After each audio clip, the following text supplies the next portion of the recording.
लाख टके की बात में अब बात पड़ोसी मुल्क चीन की साजिश की। पहले गलवान, फिर उत्तराखंड और अब अरुणाचल प्रदेश। पड़ोसी मुल्क चीन एक तरफ कई दौर की बातचीत करता है और वहीं दूसरी तरफ एलएसी पर एक के बाद एक अलग अलग जगहों पर नई नई साजिशों को अंजाम देने की कोशिश कर रहा है।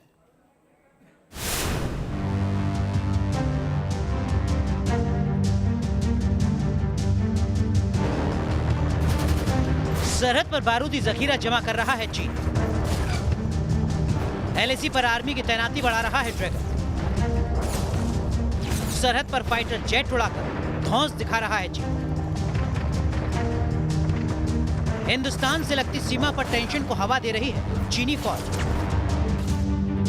लद्दाख और अरुणाचल के मोर्चे पर चीन अपनी साजिशों का जाल बुन रहा है। पहले डोकलाम और फिर पूर्वी लद्दाख में हिंदुस्तान के शूरवीरों ने जिस तरह से चीनी फौज को उल्टे पैर भागने पर मजबूर कर दिया, भारत के बाहुबलियों ने ड्रैगन के हर कदम को जिस तरीके से रोक दिया, उससे चीन बौखलाया हुआ है। हिंदुस्तान के हाथों हर मोर्चे पर शिकस्त खा चुका ड्रैगन दगाबाजी से बाज नहीं आ रहा। लद्दाख में ही नहीं बल्कि अरुणाचल प्रदेश में भी चालें चल रहा है। मीडिया रिपोर्ट्स के मुताबिक अरुणाचल प्रदेश में घुसपैठ कर रहे चीनी सैनिकों की भारतीय जवानों से झड़प हुई है। अरुणाचल प्रदेश में एलएसी पर चीन के 200 सैनिक तिब्बत की तरफ से भारतीय सीमा में घुस आए। दावा किया जा रहा है कि पेट्रोलिंग के दौरान सीमा विवाद को लेकर दोनों देशों के सैनिक आमने सामने थे। कुछ घंटों तक ये सिलसिला चलता रहा। तवांग इलाके में घुसपैठ करने वाले चीनी सैनिकों को भारतीय जवानों ने वहीं रोका। जब भारतीय सैनिकों ने चीनी सैनिकों को वापस लौटने को कहा तो कुछ वक्त के लिए माहौल गर्म हो गया। चीनी सैनिक लौटने को तैयार नहीं हुए। इस दौरान दोनों देशों के सैनिकों में नोकझोंक भी हुई। इसमें भारतीय जवानों को कोई नुकसान नहीं हुआ। प्रोटोकॉल के मुताबिक बातचीत से विवाद को उन्होंने सुलझा लिया। भारत और चीन की सेना आपस में एक मिरर डिप्लॉयमेंट के तरीके से एक दूसरे के सामने बैठी हुई है। पिछले हफ्ते अरुणाचल के अंदर जिस प्रकार से चीन के सैनिकों ने लाइन ऑफ एक्चुअल कंट्रोल को क्रॉस किया और भारतीय सैनिकों ने उनके कुछ सैनिक अरुणाचल में तवांग के अंदर पकड़े, ये दर्शाता है कि ये कोई लैंड ग्रैब का कोई एक मुद्दा नहीं था। चीन पूरी कोशिश कर रहा है किसी ना किसी प्रकार से कि कैसे भी करके थोड़ा बहुत भी जो विस्तारवाद है उसका वो लाइन ऑफ एक्चुअल कंट्रोल पे वो कर पाए, लेकिन भारतीय सेना ऐसा होने नहीं दे रही। तवांग में हुई घुसपैठ के बाद इस बात की तस्दीक हो गई कि अरुणाचल से सटी सीमा पर चीन एक्टिव है। करीब 9 महीने पहले भी एक मीडिया रिपोर्ट में दावा किया गया था कि चीन ने अरुणाचल में भारत की सीमा से 4.5 किलोमीटर अंदर एक गांव बसा लिया। इसमें 100 से ज्यादा घर बनाए गए। एलएसी से सटे इलाके में गांव बसाने की सैटेलाइट तस्वीरें भी सामने आई थी। वैसे सिर्फ अरुणाचल के मोर्चे पर ही नहीं, इसी साल अगस्त महीने में चीन के 100 से ज्यादा सैनिकों ने उत्तराखंड के बाराहोती में भी घुसपैठ की थी और करीब 3 घंटे वहां रहने के बाद लौट गए थे। मीडिया रिपोर्ट्स के मुताबिक घोड़ों पर आए चीनी सैनिकों ने भारतीय सीमा में घुसकर तोड़फोड़ की और लौटने से पहले एक पुल को भी नुकसान पहुंचाया, जिससे पता चलता है कि चीन सर्दियों से पहले किसी खौफनाक प्लान को अंजाम देने की फिराक में है। मुमकिन है चीन ये टेस्ट भी कर रहा हो कि जब सर्दियां शुरू होंगी तो क्या उसकी फौज मुकाबला कर पाती है या नहीं। Team news nation. दरअसल में सर्दियां शुरू होने से पहले चीन इसलिए भी छटपटा रहा है क्योंकि चीनी फौज जानती है कि कड़ाके की ठंड में उसके सैनिकों का दम फूल जाता है। जंग तो दूर की बात, माइनस टेम्परेचर में चीनी सैनिक हाई एल्टीट्यूड के मोर्चे पर टिक तक नहीं पाते।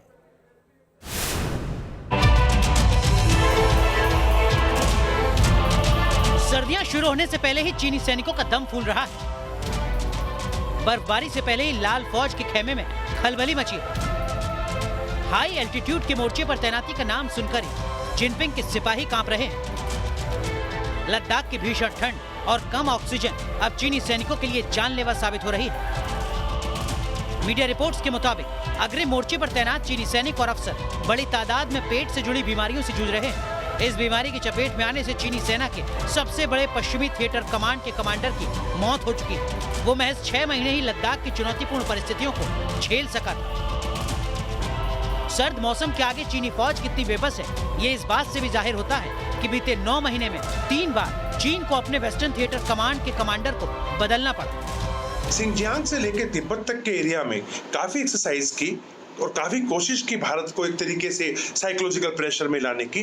चीन ने अपने कई टॉप लीडर्स को भी western theatre command, central theatre command के अंदर बदला, लेकिन उनमें से 2 खुद, एक तो शायद कैंसर के कारण और दूसरा हाई एल्टीट्यूड की सिकनेस के कारण मर गए। लिहाजा चीन अच्छी तरह से समझ चुका है कि भारत के साथ जो भी, अगर वो किसी भी तरह की हिमायत करेगा तो उसे वो भारी जरूर पड़ेगी। 5 साल पहले ही चीनी सेना में बड़े बदलाव के तहत पश्चिमी थिएटर कमांड का गठन किया गया था। ये कमांड चीनी सेना में सबसे बड़ी है। बीते साल गलवान घाटी में भारतीय जवानों पर खूनी हमला करने वाले चीनी जवान भी इसी कमांड के तहत आते हैं। चीनी सेना की ये कमांड लद्दाख से लेकर अरुणाचल प्रदेश तक फैले लाइन ऑफ कंट्रोल पर तैनात है। लेकिन सर्द आबो हवा में तैनाती के नाम से ही चीनी सेना में खलबली मच जाती है। इसीलिए चीन तिब्बत के स्थानीय युवाओं को भर्ती कर तैयार करने के मिशन में जुटा है, ताकि ठंड के वक्त वो इन मोहरों के जरिए अपनी साजिश को मुकम्मल कर सके।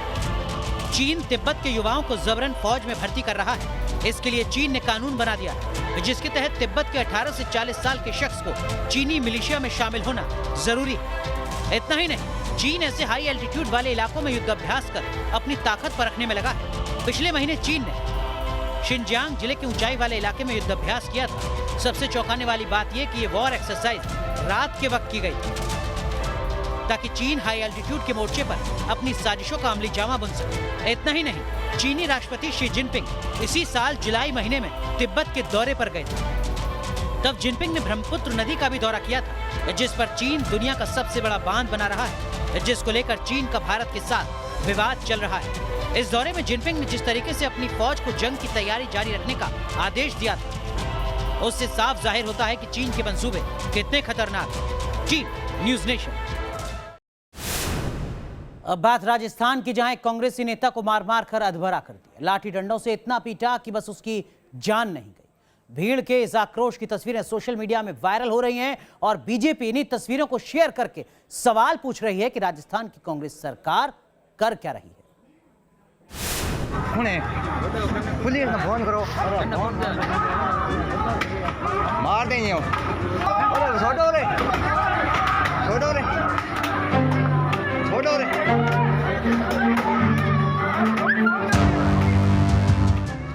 लाठी डंडे बरसाती भीड़,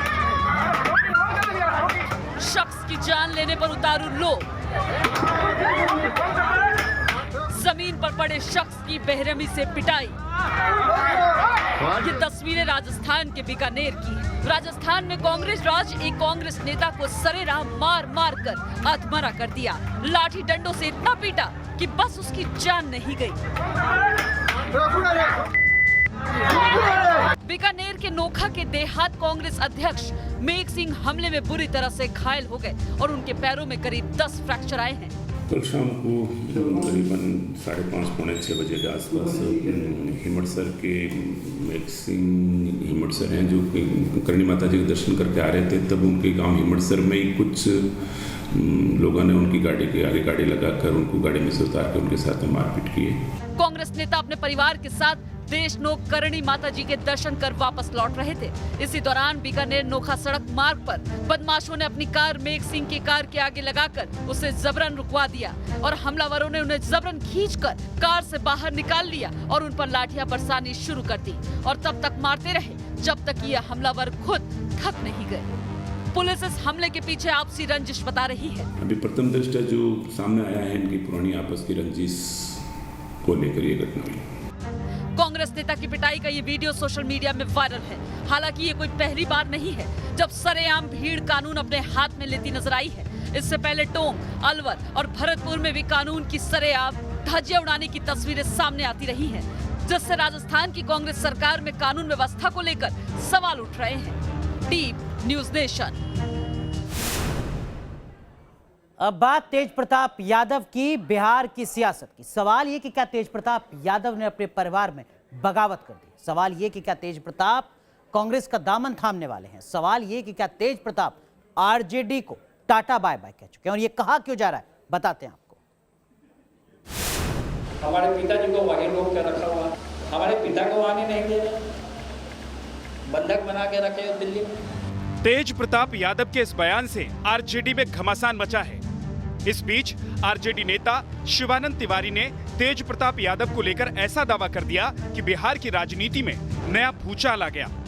पार्टी में कहा, वो तो कल आपको लालू जी ने भी कहा कि हमको किसी ने बंधक बना के नहीं रखा है, और वो एक नया संगठन उन्होंने पार्टी से अलहदा बनाया है, पार्टी में नहीं है ना भाई, कहाँ पार्टी में निष्कासित करने का क्या सवाल है, तो अपने निष्कासित हो चुके। सवाल है कि क्या तेज प्रताप यादव पार्टी छोड़ चुके हैं? क्या तेज प्रताप के बगावती तेवर देखकर तेजस्वी यादव उनसे किनारा करने लगे हैं? क्योंकि बिहार में उपचुनाव के बीच आरजेडी की स्टार कैंपेनर की लिस्ट में तेज प्रताप यादव शामिल नहीं है। इस बीच कांग्रेस के नेताओं के दावों से ये चर्चा शुरू हो गई कि क्या तेज प्रताप यादव कांग्रेस में शामिल होने वाले हैं। देखिए, हमारा चूंकि कैंडिडेट अच्छा है, तो मुझे अपेक्षा है कि जो कांग्रेस में जो लोग नहीं हैं उनसे भी अपेक्षा है कि हमारे उम्मीदवार की मदद करें। ऐसे हर व्यक्ति, हर संगठन से हमारी अपेक्षा है, गैर भाजपा दलों के नेताओं से, गैर भाजपा जदयू पार्टी से। हम लोगों से पुराना संबंध रहा है। इस बीच तेज प्रताप यादव भी एक्शन में दिख रहे हैं। पहले पटना में गरीबों के लिए आवाज बुलंद करते नजर आए, तो बाद में रामविलास पासवान की पुण्यतिथि पर रखे गए कार्यक्रम में शामिल हुए। आपने अपना अलग निशान भी रखा है। हाँ, बांसुरी है, क्योंकि धर्म से हम जुड़े हैं, कृष्ण भगवान से लोग सब जानता है। आरजेडी में तेजस्वी और तेज प्रताप के बीच पिछले काफी वक्त से खींचतान नजर आ रही है। ऐसे में देखना है कि इस खींचतान का अंजाम क्या होता है। बिहार के राजनीतिक रण को जीतने के लिए लालू प्रसाद यादव ने अपने दो बेटों तेज प्रताप और तेजस्वी पर दांव खेला। तेज प्रताप ने खुद को तेजस्वी का कृष्ण सारथी बताया और महाभारत यानी बिहार के राजनीतिक रण को जीतने के लिए तेजस्वी को अर्जुन बताया। मतलब आज की परिस्थिति ये है कि तेज प्रताप उस रथ से उतरते दिख रहे हैं। फिलहाल लालू प्रसाद यादव बहुत ज़्यादा तेज प्रताप को तवज्जो देने को तैयार नहीं, मगर तेज प्रताप अगर दूसरे खेमे में दिखने लगे तो ये लालू यादव के लिए अच्छी बात नहीं होगी। वीडियो जर्नलिस्ट सत्येंद्र के साथ रजनीश सिन्हा, न्यूज़ नेशन, पटना। अब बात गुरमीत राम रहीम की। जी हाँ, डेरा सच्चा सौदा के गुरमीत राम रहीम को मैनेजर की हत्या के मामले में दोषी करार दिया गया है। 12 अक्टूबर को सजा सुनाई जाएगी। राम रहीम पर शिकंजा कस रहा है। एक एक करके राम रहीम के गुनाहों पर मुहर लग रही है। मेरा जीना तेरे से है जीना मेरा।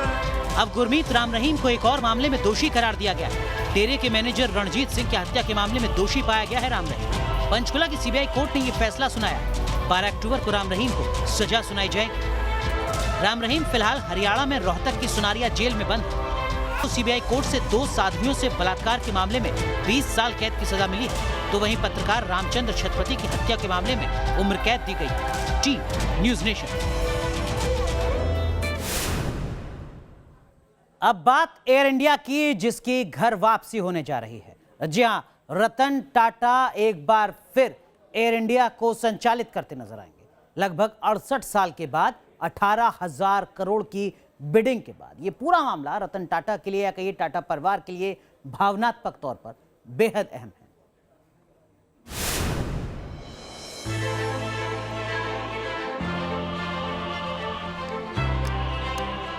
अब टाटा उड़ाएंगे एयर इंडिया। अब आसमान में दिखेगी टाटा एयरलाइंस। 68 साल बाद एयर इंडिया की घर वापसी।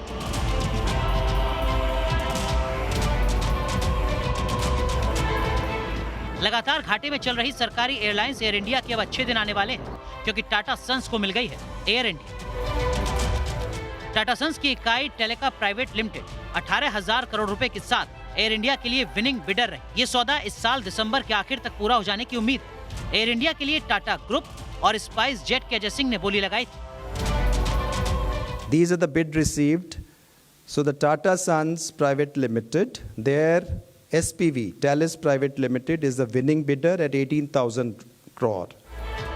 मोदी सरकार के निजीकरण कार्यक्रम में एयर इंडिया की बिक्री सबसे अहम रही। गृह मंत्री अमित शाह की अगुवाई में मंत्रियों की एक समिति खुद इसकी निगरानी कर रही है।